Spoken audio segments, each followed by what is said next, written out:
chance of seeing an alpine landslide in its moment of creation is too good to miss.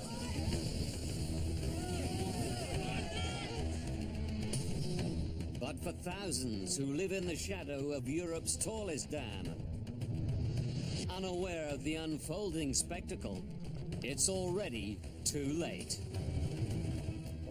I immediately thought the dam had fallen. Death is very close at hand. You think you're going to die. Investigators uncover an astonishing plan to control an unstable mountainside and unlock the shocking truth. Viant is completely a man-made disaster. The whole thing was just primed to go. Disasters don't just happen. They're a chain of critical events.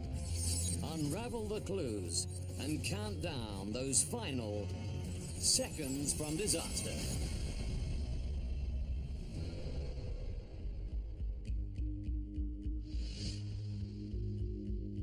Northern Italy, the Viant Valley. October the 9th, 1963. Workers from Italy's National Electric Energy Agency are having lunch on top of the Viant Dam. Today, like every day, they're watching the slopes, enjoying a fantastic natural spectacle.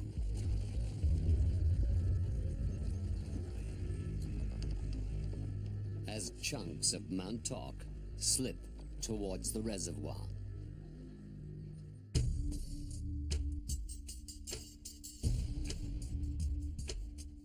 Locals are also aware of the creeping landslide.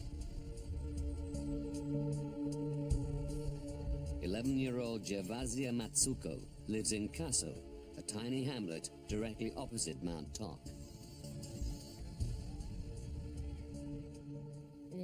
The people saw the cracks on Mount Toc, and I could see that the adults were alarmed.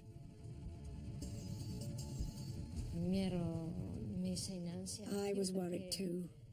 A week before, my mother told me that she'd dreamed of suffocating in the water.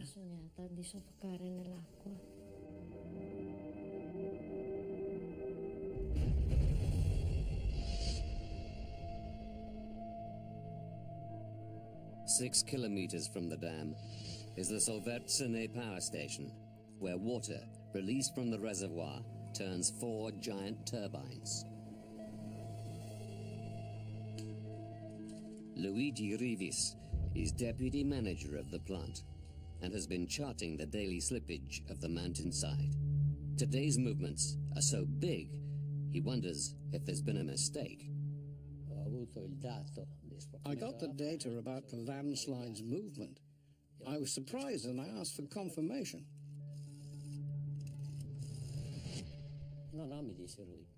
From the control room, they could see blocks of rock and soil falling into the water.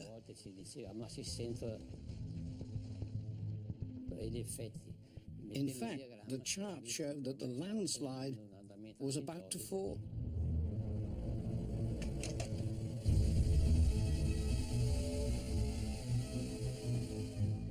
Anticipating the final slip into the lake, dam operators have lowered the water level so that any waves thrown up by the collapse will be contained by the dam wall.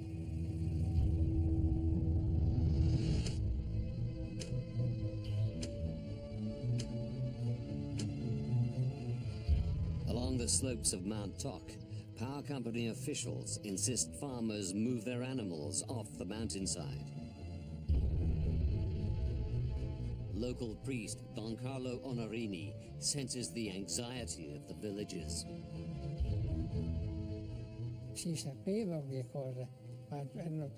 We knew something, but they were all rumors. We didn't know if Toc would fall, how much might fall, or even if the dam might collapse.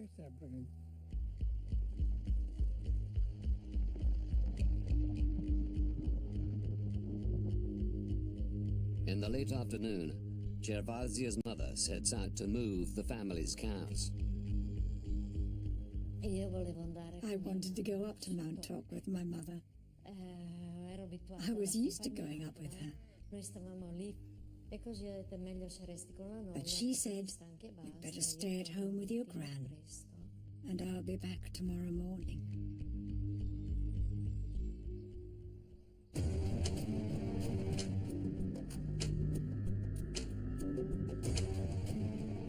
In Longarone, a small town just 2 kilometers from the bottom of the dam, another schoolgirl, Michela Coletti, is eating supper with her family.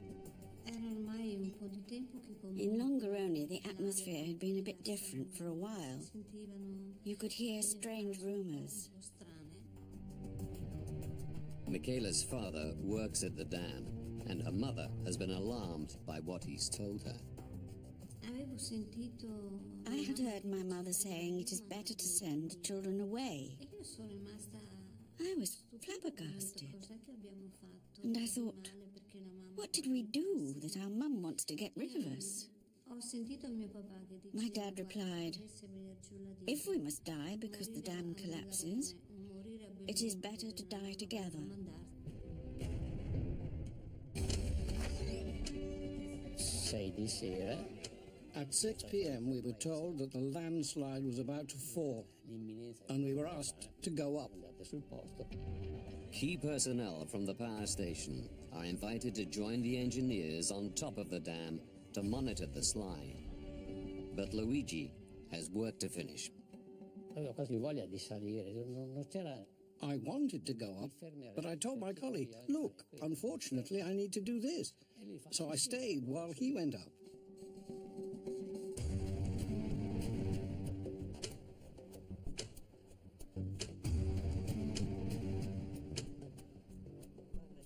From their privileged position on top of Europe's tallest dam, Luigi's colleagues expect to be eyewitnesses to the creation of a tsunami-like wave up to 20 meters high as the landslide slips into the water.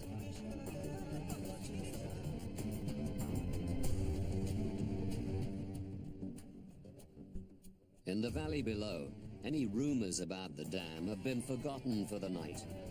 The bars in Longarone are filled with football fans, watching a European Cup game between Real Madrid and Glasgow Rangers.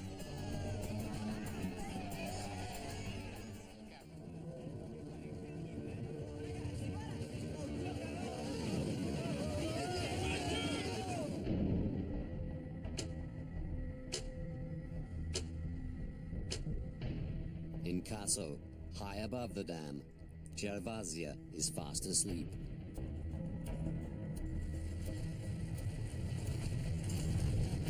The house is engulfed by a terrifying noise. It was not like you were hearing the noise from the other side of the mountain. You were actually inside. It was something immense. My gran said it's the end of the world.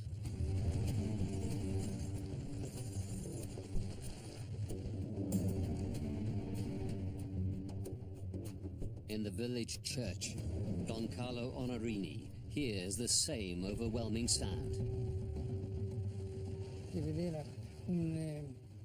I could see a searchlight lighting up the whole top area. I saw a black thing. It was a shadow, a tall shadow. It was rising.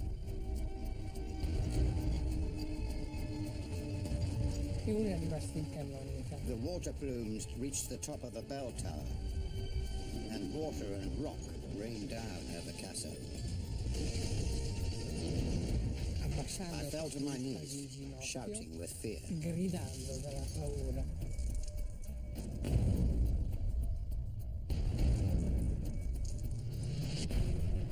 Fearing their house may be destroyed, Gervasia's brother tries to save his family. He grabbed me by the shoulders and threw me down the stairs, took me to the back door and pushed me out.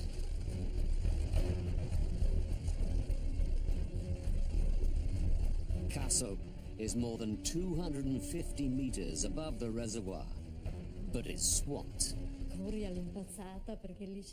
I was running like crazy because I was really frightened now. My instinct telling me to head upwards. You think you're going to die.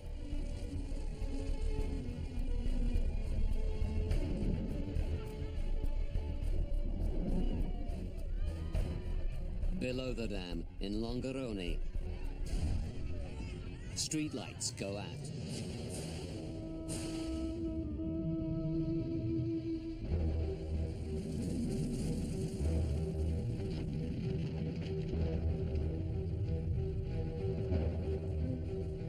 Michela Coletti is in bed. I was pretending to sleep, waiting for a kiss from my mum. My grandmother came into the room and said, "I'm going to close the shutters. A storm is approaching."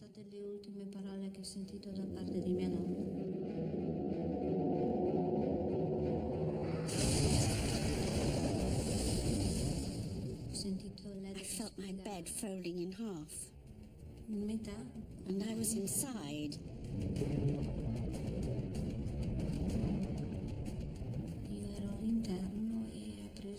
And it picked up a terrifying speed.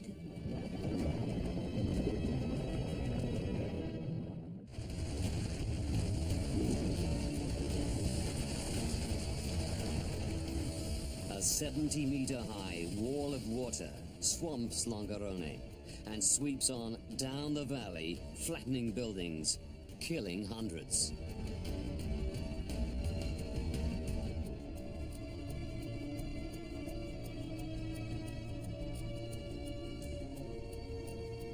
"20 minutes later, the floodwater is gone, leaving Longarone a death-strewn landscape.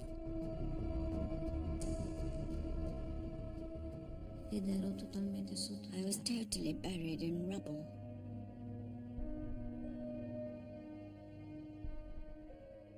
I felt the need to make an effort and lift my arms to touch my face. I don't remember much after that.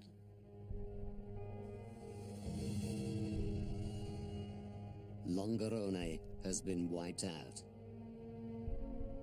A rescue effort begins, but few survivors are found.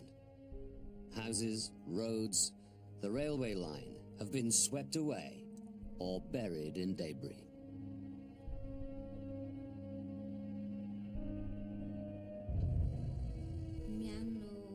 I was found sometime after 2:30 a.m.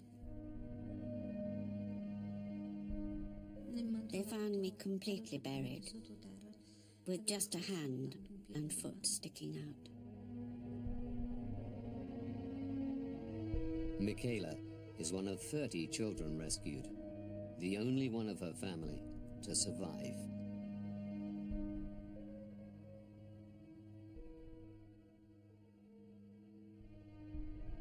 The total loss of life that night is more than 2,000. Including 60 workers from the power company.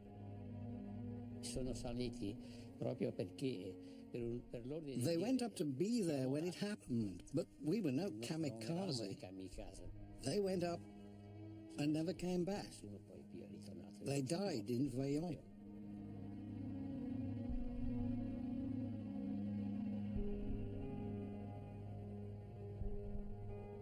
In the light of dawn, rescue workers are staggered to see that rock and mud have now filled the huge reservoir. And a ghostly M-shaped scar of freshly exposed limestone identifies where farmland had been just hours earlier.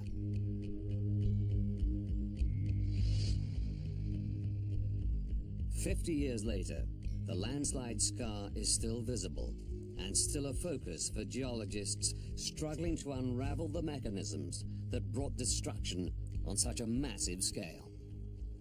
We are almost at the top of the landslide. And this is the failure surface we can see also the other lateral boundary of the landslide that is a big fault. And from here to there is 1.8 kilometers. Professor Monica Girotti leads the latest research team. The goal of my research is to obtain a three-dimensional model of the landslide to better understand what happened in 1963. Even now, I'm astonished.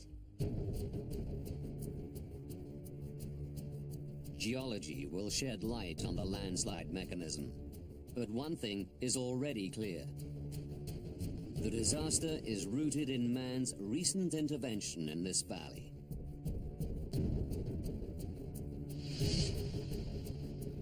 Professor David Petley leads an international effort to investigate, predict, and prevent catastrophic landslides. Understanding the Vaillant disaster has been one of the most important challenges of his career. Vaillant, in terms of loss of life, is the biggest landslide disaster in Europe in the last century or so. And it has probably been the most important landslide of all time, because it raised our awareness of a whole series of issues. Petley's findings are unequivocal. Vaillant is completely a man-made disaster. There's no doubt at all that the Vaillant disaster would not have happened if humans hadn't been involved. Now, by going deep into these investigations, we can reveal why 270 million cubic meters of mountainside slid into the Vaillant Reservoir, and how it managed to kill more than 2,000 people. Petley will retrace the steps of the original engineers as they attempted to understand the geology of the valley. And he'll identify the critical mistakes that led to disaster.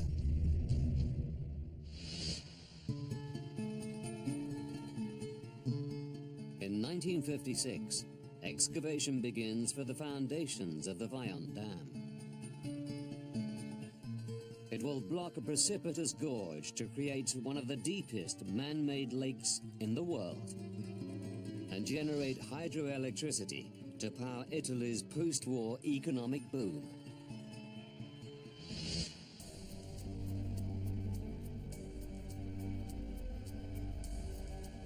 The chief engineer is Carlo Semenza. A world-renowned dam builder, this will be his final project before he retires.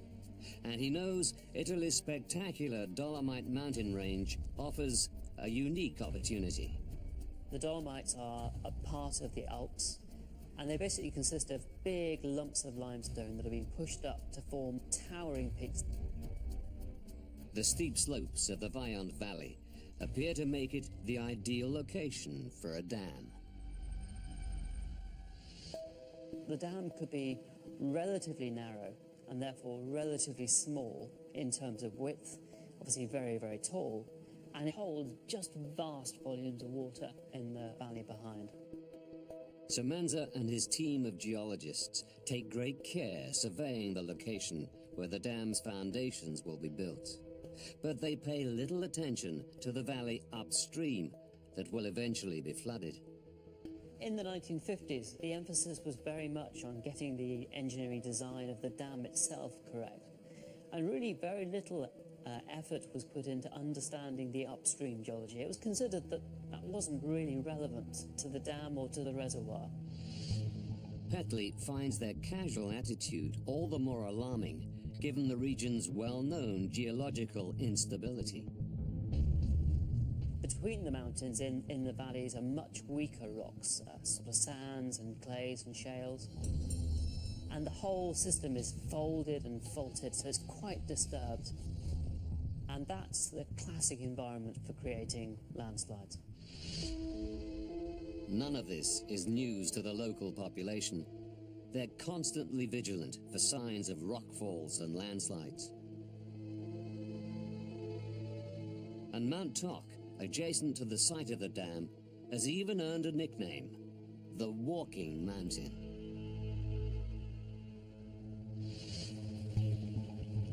Construction continues for 2 years, and the 261-meter-high dam is almost complete when, on March the 22nd, 1959, a new reservoir at nearby Pontassei suffers a huge landslide, creating a 20-meter-high tsunami-like wave, drowning one worker and overtopping the dam.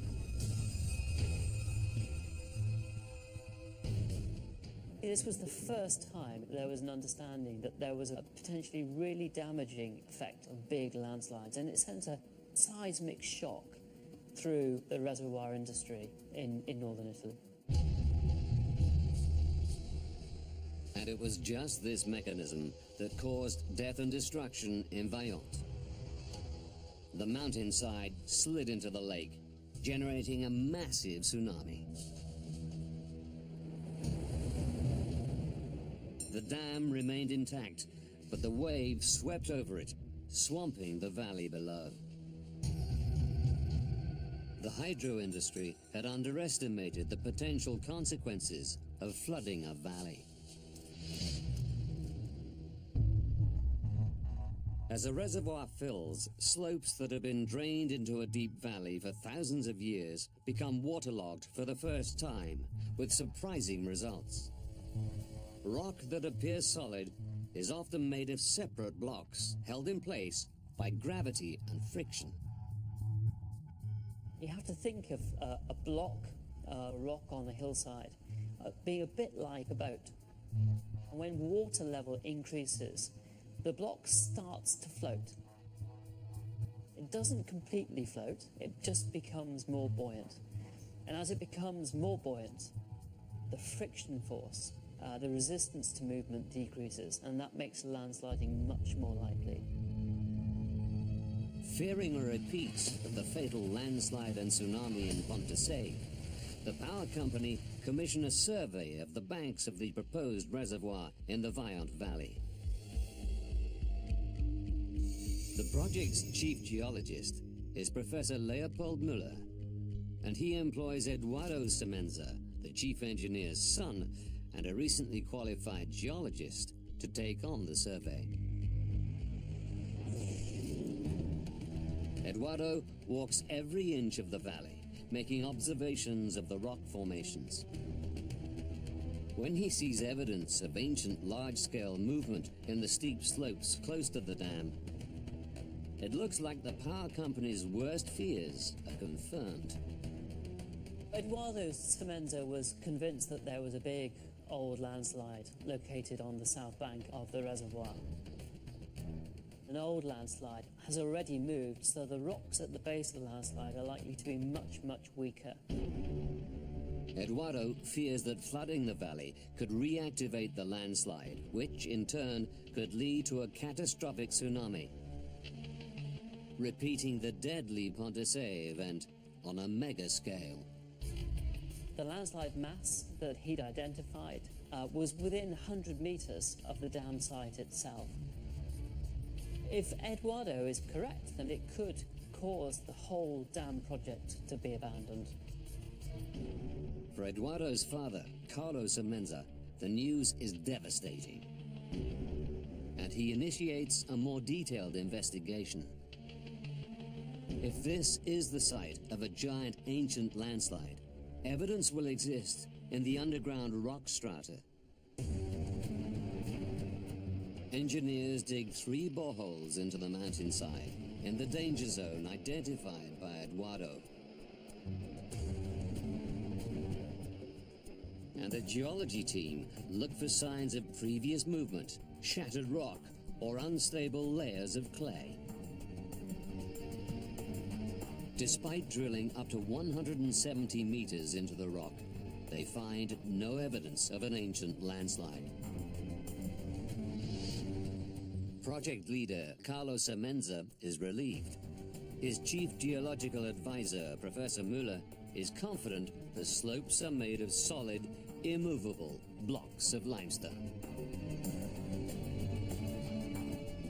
The dam designers come to the conclusion that although there was the potential for small landslides on the banks of the reservoir, there was no real danger for large failures. In February 1960, with the threat of a destructive landslide discounted, Semenza green-lights the next phase of the project.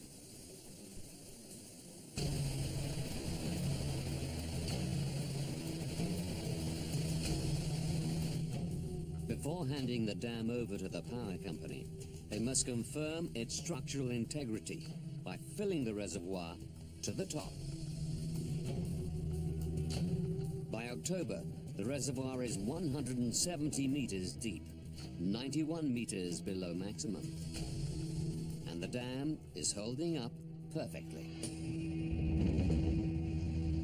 But then, a setback. Farmers discover a huge M-shaped crack directly above the reservoir.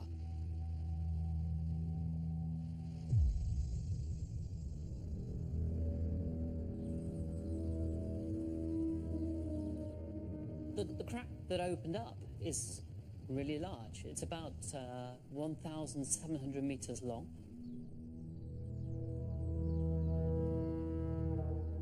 It's widening at about 3 centimeters or so per day. It must have been a terrible surprise for the team.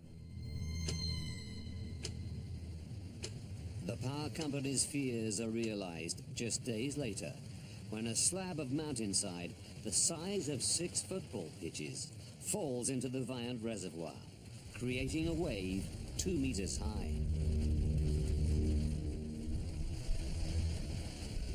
Fortunately, nobody is hurt. But the rest of this colossal landslide is still in motion, and the record reveals a new sense of urgency at the power company. From Eduardo's earlier analysis of the rock strata, they believe the remaining unstable ground probably penetrates up to 250 meters into the slope, making a total volume equivalent to 90 city blocks of 30-story skyscrapers.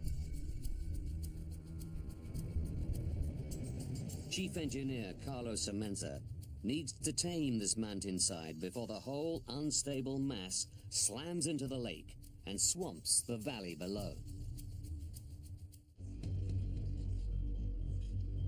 Semenza's engineering team can think of no way to stop the slide. Its sheer size makes it impractical to pin it to the mountainside with concrete piles. But Professor Müller has a hunch he can control how fast the landslide slips into the reservoir and prevent a devastating tsunami. He believes that if raising the water level activated the slide, lowering the level should slow it down. Carlos Semenza immediately puts Müller's idea to the test and opens floodgates to reduce the water depth. Müller's theory is simply that dropping the reservoir level will let water drain out of the slopes, increasing the friction and anchoring the floating limestone blocks back onto the slope. Over the next 2 months, the rate of creep slows from 3 centimeters a day to barely 1 millimeter a day. This big, massive landslide slowed down and eventually stopped. The consequence was that Müller and Semenza were quite confident that raising the level of the lake again would induce movement and dropping it again would reduce the movement. Even if they can't permanently stop the landslide, the two men are convinced they can control how quickly it slips into the valley. Semenza and Müller propose to ease the giant mass of rock into the lake, using the depth of water in the reservoir like the accelerator and brake on a car, leaving the dam free to begin power generation. It's a simple plan, but Petley is aghast. Their understanding of the geology and the mechanisms of movement of this big mass were really very poor. And yet, despite that lack of knowledge, they embarked upon this extraordinarily bold plan to try to induce movement of the landslide by raising and lowering the lake level. Müller's geology team is confident they can detach the whole mass gradually without causing a dangerous tsunami. But Carlos Semenza is more cautious. He insists on expanding the plan to deal with a worst-case scenario, where the whole of the landslide falls into the lake in one catastrophic event, and a tsunami is created. Semenza commissions a study to find out the maximum safe depth of the reservoir, a water level leaving enough dam wall exposed to contain the biggest possible tsunami. Semenza was trying to ensure that the tsunami wouldn't go over the top of the dam. But this is 1961, and there are no computers to run a tsunami simulation. Carlo's team builds a scale model of the dam and runs a series of physical simulations. And the object actually was to see how big the wave could be. The initial experiments suggest a worst-case tsunami height of 20 meters. So Semenza fixes a maximum reservoir depth, leaving the dam with 25 meters of exposed concrete, protecting the valley below. At last, he thinks he has all bases covered. Carlos Semenza was still to refine his calculations, but before he was able to do so, he died suddenly from a brain hemorrhage. Without the leadership of its visionary chief engineer, the scheme is plunged into crisis, and the power company puts together a new team to execute the plan and save Semenza's legacy project.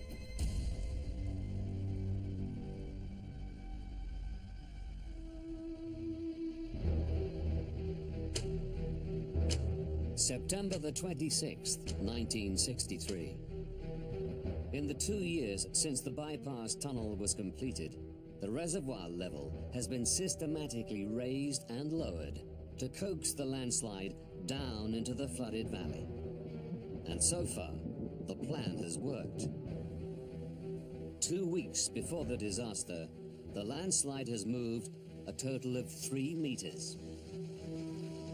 The dam operators are now really quite confident about their ability to control the landslide.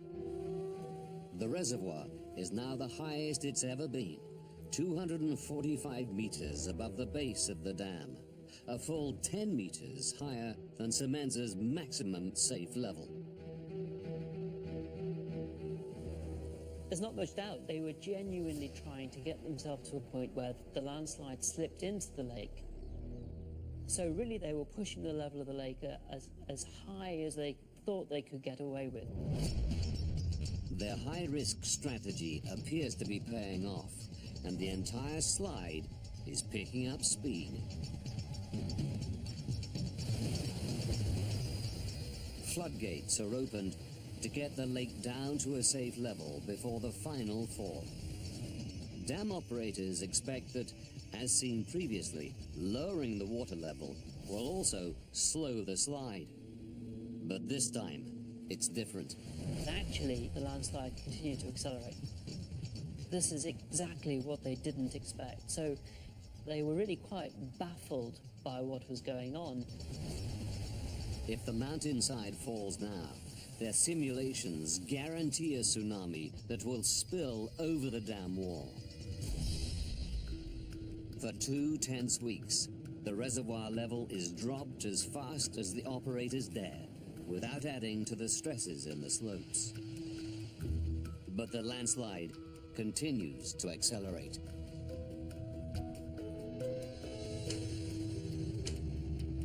By October the 9th, the mountainside is moving 30 centimeters a day.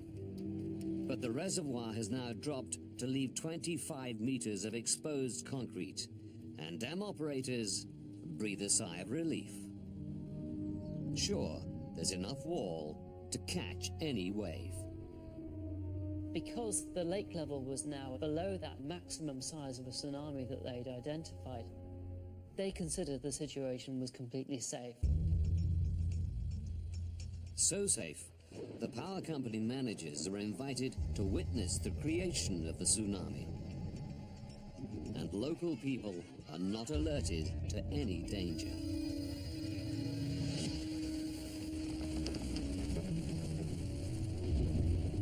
But instead of the predicted 20-meter tsunami, the wave towered over 200 meters above the dam. An astonishing 10 times bigger than expected.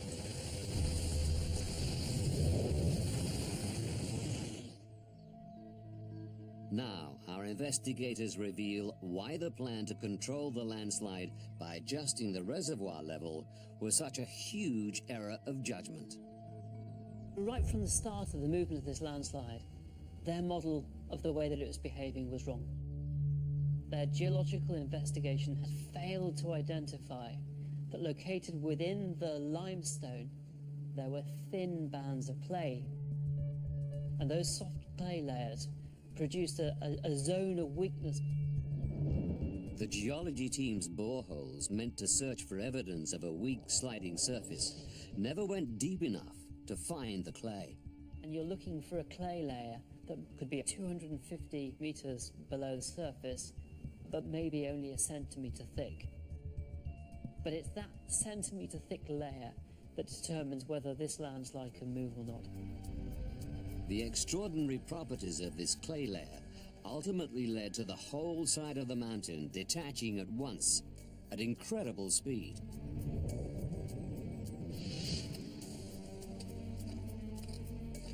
Monica Garotti's survey of Mount Toc has revealed the clay deposits that Müller's team missed.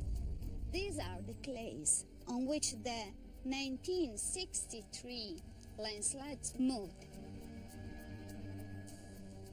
It is a continuous layer. When this layer failed, the mass moved. But Garotti's investigation focuses on another quirk of this thin layer of clay. The clays are an impermeable material that doesn't permit water to pass. A waterproof layer suggests an entirely new mechanism for the slide, never considered by Müller.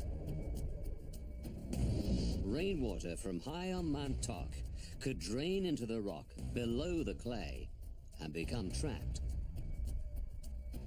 The increase in pressure pushing on the clay from below could destabilize the slide surface. But it would need an enormous volume of trapped water to shift the landslide mass. Crucially, Garotti's team have gathered evidence that rainwater from the entire upper part of Mount Toc collected in the limestone isolated below the landslide. After heavy rain, a vast amount of water was trapped beneath the clay. With nowhere to go, the pressure below the clay spiked and the landslide got an extra jolt. It's clear to Garotti that in attempting to control the landslide by simply changing the level of the reservoir, they were missing a crucial element. It wasn't a good plan because Müller didn't consider the existence of clay inside the slope. And so it controlled only the lake levels, but not the rainfalls. It was a hopeless project. If the original geology team had known about the clay, Petley believes history would have taken a different path. Plenty was known about the fact that clay is a weak material. And so if they'd known that the clay layers were present, they almost certainly would have walked away from the site at that point. When Petley returns to the archive, he realizes just how close Müller came to identifying the clay layer. In 1961, Muller installed 4 water pressure gauges called piezometers to monitor the water level in the rock. He wanted to be sure the limestone slope was behaving the way his theory predicted. 3 of the devices confirmed Muller's expectation that the water level in the rock followed the level in the reservoir. But hidden in the data from the 4th piezometer, Petley finds devastating evidence of a clay layer. The water level in that borehole didn't really respond at all well to the level of water in the lake. The piezometer gave a high water reading, whatever the level of water in the reservoir. So this is probably an indication that actually the clay layers were trapping water at high pressure underneath the landslide mass. But Muller assumed the 4th piezometer was faulty and its data was wrong. Because the behavior of this borehole didn't really conform to their preconceptions of the way that the landslide was operating, it was ignored. For Petley, the seeds of the disaster were sown in this systemic failure to understand the geology of Mount Toc. What it shows is that if the model that you're operating doesn't actually explain some of the behavior that you're seeing, then your model is wrong. It's not that the landslide is doing something wrong. And failing to develop your model to that point means that you actually potentially allow a large landslide like this. Petley now understands why the landslide happened. But one final mystery surrounds the Vaillant disaster. Why was the tsunami so much bigger than anyone expected?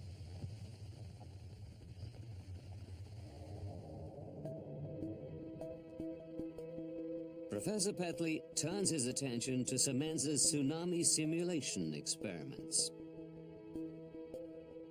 The model that they constructed suggested that the tsunami would be relatively small, 20 meters or less. The actual landslide generated a displacement wave that was more than 200 meters above the height of the dam. The meticulous scale models should have given an accurate indication of the size of the tsunami tied to one critical factor. The outcome of the model completely depends upon the speed at which the landslide moves. The experiments tested the effect of landslides across a range of slump times, from slow up to the fastest they could expect the slide to move. The engineering team take an educated guess that 1 minute would be the quickest the real landslide could possibly fall, correlating to just over 4 seconds in the simulation.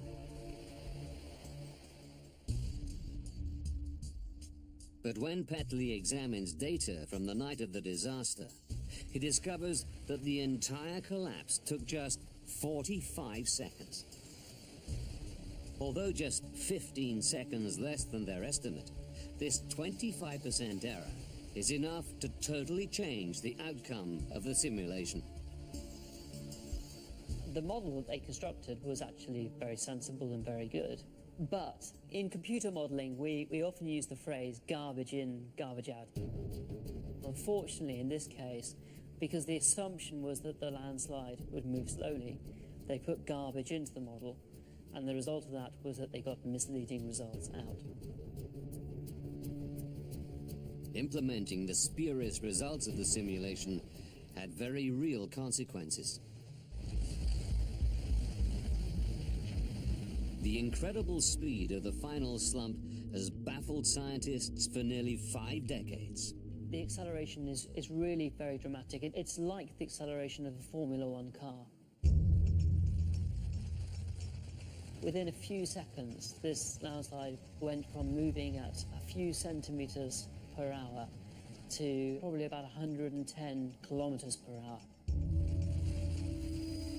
Petley now believes he has solved the mystery of this phenomenal final acceleration.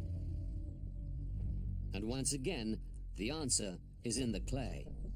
And its extraordinary behavior, when compressed, deep underground. You've got to imagine there's 200 meters of solid limestone sitting above this clay layer. Petley has shown that when buried beneath millions of tons of rock, the normally soft clay becomes hard. The material is essentially brittle. It's hard and it's strong. For millennia, the deep clay had been undisturbed. But filling the reservoir for the first time created enormous stresses in this thin layer. That allows the clay to start to deform, and as it deforms, it generates what we call microcracks. Tiny little cracks, fractures, build up in the clay. The surprising behavior of these microcracks is the key to the final acceleration of the slide. As the landslide continued to move, these little cracks grew. They extended outwards to form big cracks, and as those big cracks joined together, they formed a single surface through the whole of the clay. Once the microcracks had spread throughout the whole of the M-shaped slide surface, total collapse was inevitable. Eyewitnesses report the final collapse took just 45 seconds. But Petley's analysis shows this final irreversible phase began much earlier. The 45-second event is just the bit we perceive. But in fact, this final acceleration of the landslide didn't occur in 45 seconds. It occurred over around about 60 days. 60 days before the final collapse, the water was at its highest level to date, just 25 meters below the top of the dam. Up to this point, the rise and fall of the lake has been causing the spread of microcracking. But now, the cracks have penetrated so much of the clay, a chain reaction begins, and the cracks spread by themselves. The microcracking now controls the movement of the landslide. And at that point, the operators genuinely had no control on the behavior of the landslide, even though they thought they did. One by one, the few remaining patches of uncracked clay shear faster and faster, and the landslide accelerates.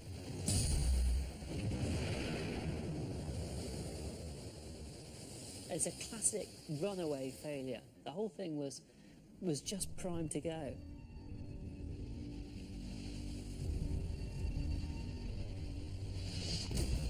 After 50 years of uncertainty, we can reveal how the construction of Europe's tallest dam led to a tsunami that wiped out an entire community. October the 9th, 1963. 4.5 hours to disaster. Dam operators have been preparing for the entire landslide detaching in one giant event and have reduced the reservoir level to leave 25 meters of exposed concrete. 2 minutes to disaster.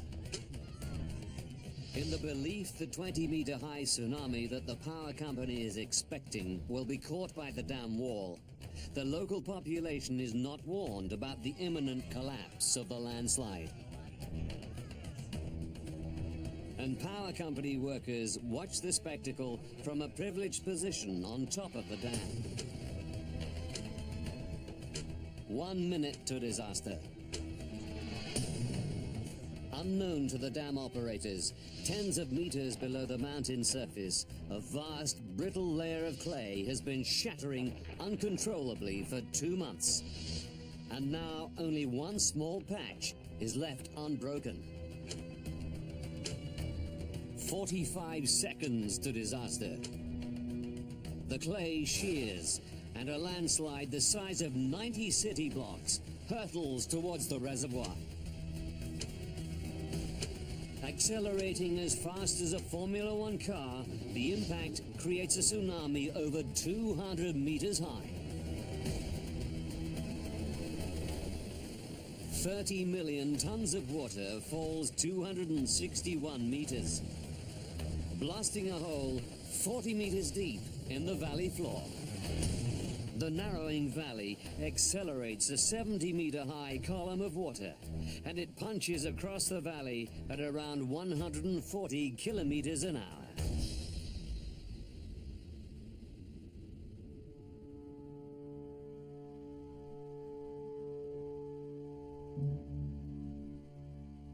Longarone is destroyed in less than 2 minutes.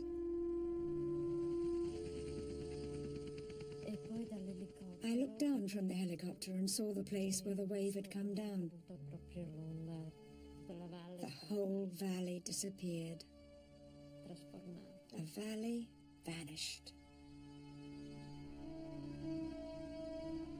Viant demonstrates the folly of humans and their failure to manage and understand natural systems.